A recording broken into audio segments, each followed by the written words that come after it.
Assalamualaikum warahmatullahi wabarakatuh. Perkenalkan, nama saya Asti Setianingsih dengan NIM akhir 014 dari Psikologi 5A. Di sini saya akan menjelaskan tentang komunitas dan pemikirannya dari materi pertukaran sosial. Pembahasan pertama yaitu tentang komunitas dalam perspektif teori pertukaran sosial.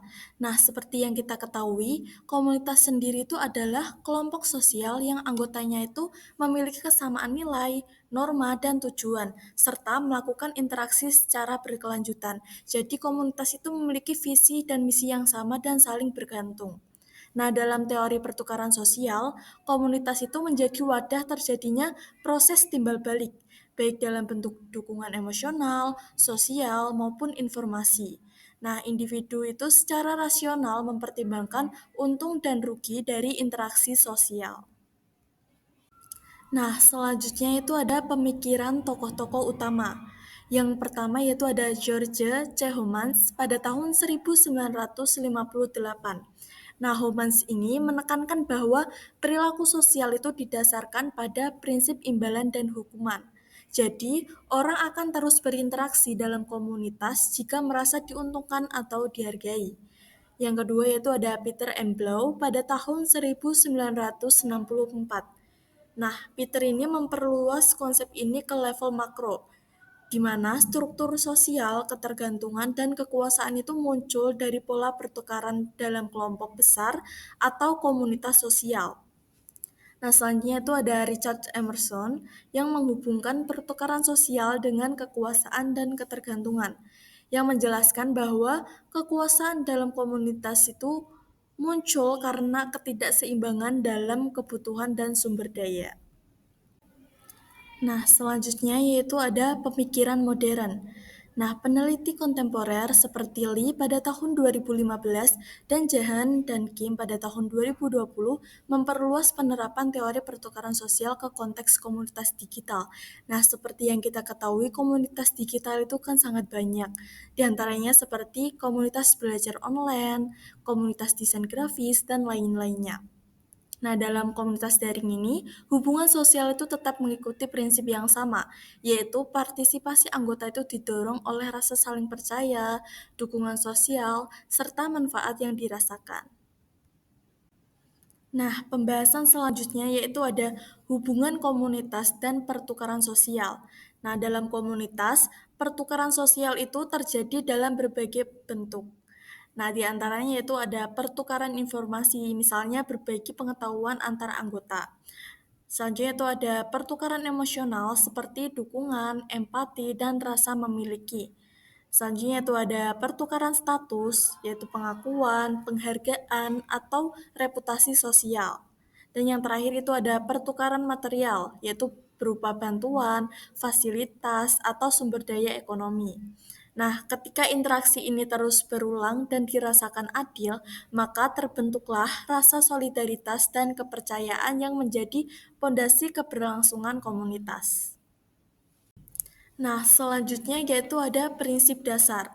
Yang pertama pastinya yaitu keadilan sosial, yaitu setiap anggota itu merasa hubungan sosial itu memberi keuntungan yang seimbang.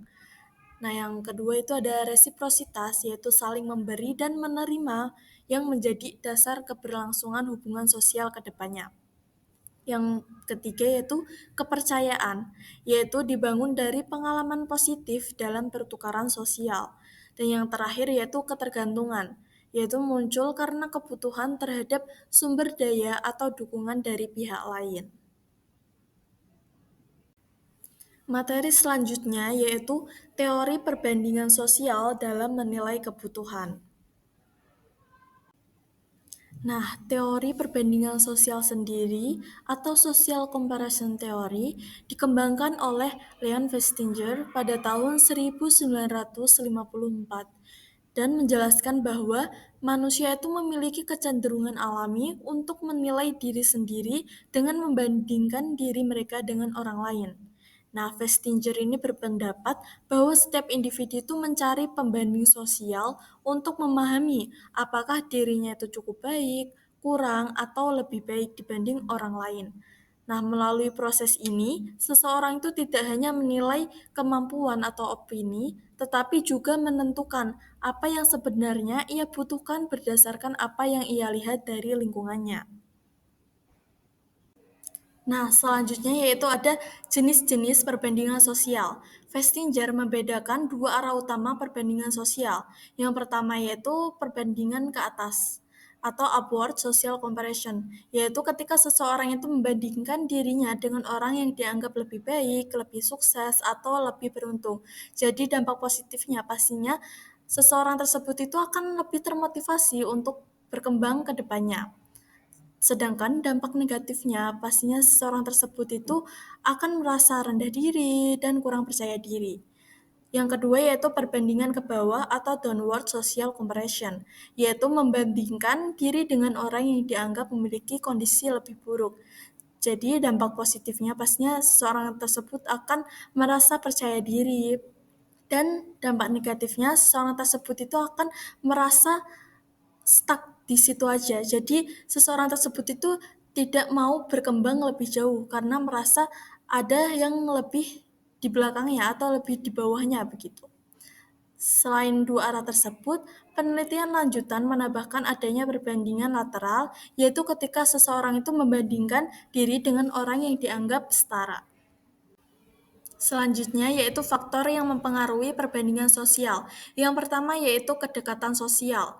Kedekatan hubungan dengan orang yang dibandingkan, misalnya teman dekat versus orang asing, mempengaruhi intensitas dan hasil perbandingan. Jadi orang itu akan cenderung membandingkan diri dengan individu yang memiliki kedekatan baik secara emosional, status, maupun pengalaman hidup.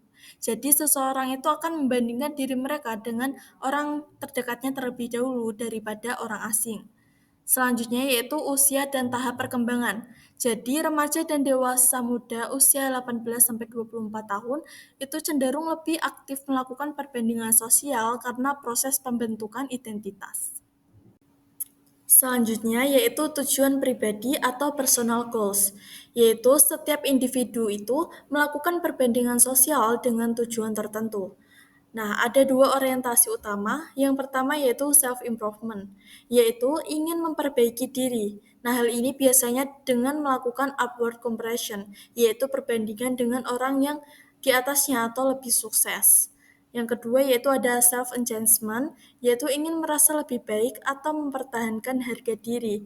Nah, hal ini biasanya dengan downward comparison atau perbandingan dengan orang yang di bawahnya. Yang selanjutnya yaitu ada media sosial, yaitu platform media sosial itu kan pastinya meningkatkan akses terhadap kehidupan orang lain yang dapat memperkuat perbandingan sosial, baik positif maupun negatif. Selanjutnya yaitu peran teori dalam menilai kebutuhan. Yang pertama yaitu menentukan standar kebutuhan yang membantu individu memahami kebutuhan sesuai norma komunitas. Yang kedua yaitu membentuk identitas sosial yang mendorong rasa memiliki dan pengakuan dalam kelompok. Yang ketiga yaitu meningkatkan motivasi dan partisipasi. Perbandingan positif memacu semangat dan keterlibatan. Yang keempat yaitu menjaga keseimbangan individu dan kelompok, yaitu menyelaraskan kebutuhan pribadi dengan tujuan bersama. Yang kelima yaitu menumbuhkan empati dan solidaritas, yaitu memperkuat kepedulian terhadap kebutuhan sesama anggota. Yang keenam yaitu membentuk norma dan nilai komunitas. Nah, hal ini menjadi dasar perilaku dan kebutuhan ideal kelompok. Ini adalah beberapa referensi yang saya gunakan. Cukup sekian materi dari saya. Terima kasih atas perhatiannya. Semoga ilmunya bermanfaat dan mohon maaf apabila ada salah kata. Wassalamualaikum warahmatullahi wabarakatuh.